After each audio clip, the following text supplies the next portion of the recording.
Hi guys, welcome to this video. This is a CAT 2017 question. I'm Prashant, I'm the founder of Word Pandit, and I'll be explaining this question to you. Before you get started with this particular question, I would request you to solve the question. Please go and refer to the passage, solve this question, and then watch this video solution. It will make much greater sense. Also, do go through the passage analysis video for this particular passage. That will help you understand what this question is all about. So let's get started. The evidence, most of the artifacts also date to the 780s. But some are as old as 725. So he's saying that most of the artifacts, now this is with reference to Vikings, right? Has been used in the passage to argue that. How does the author use this particular fact? Remember, he's used this particular fact just to imply one thing, right?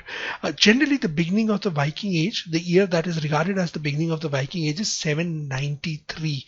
Now, some artifacts which were discovered at archaeological sites, right, these belong to the time period of around 725. So this is the year that they belong to. So roughly 70 years before the Viking Age started, when Vikings started plundering and pillaging.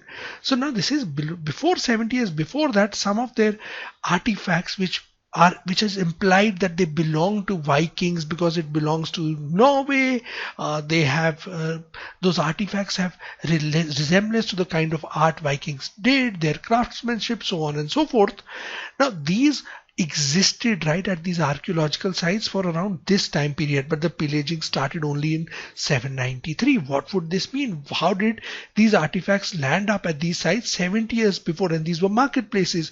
The logical explanation for that is that these were traded, right?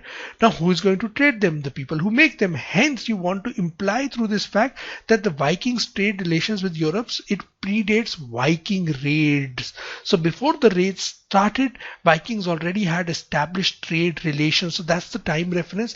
That is what this particular time reference is being used for, right? Option number B, factually incorrect. Option number A, the beginning date should be changed. It does not say that, right? It implies that this is when the trading started. Option number C, some of the antler artifacts found in Denmark and Great Britain could have come from Scandinavia. This is not about Scandinavia. This is about Vikings. So A, B, and C are either factually incorrect or irrelevant in this case, or illogical as well. Hence, option number D is the correct answer. Easy to identify answer, hopefully so you are clear with the explanation now. Thank you very much for watching this video, and as always, happy learning.